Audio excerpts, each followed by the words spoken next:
Samassa Nalla, je suis le représentant du GRET en Mauritanie. Le GRET est une association de la solidarité internationale de droit français qui intervient dans une trentaine de pays depuis 40 ans, dont la Mauritanie.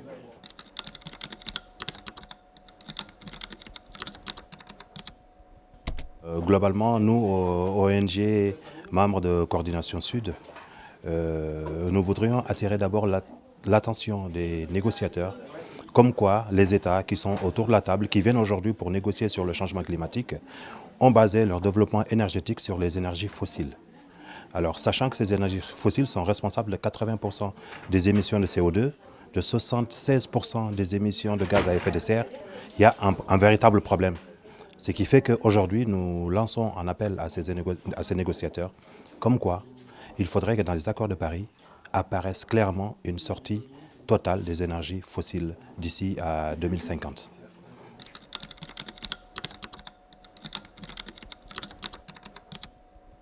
D'abord, la première condition, c'est vraiment d'inscrire de façon très claire et précise cette sortie et que ça soit validé par l'ensemble des États et qu'on fasse également la promotion des énergies renouvelables qui sont là, gratuites. C'est des ressources qui sont là, elles sont gratuites. Il faut bien sûr savoir les saisir, mais et surtout orienter les investissements vers ces solutions d'énergie renouvelable.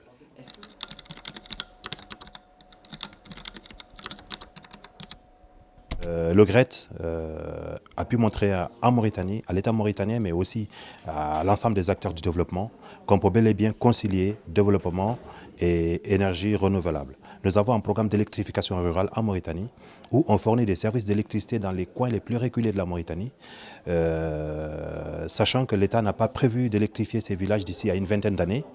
Et la solution qui a été développée par le GRET, c'est des plateformes solaires. Les plateformes solaires qui consistent tout simplement à fournir l'électricité solaire transformée pour pouvoir soutenir des activités économiques.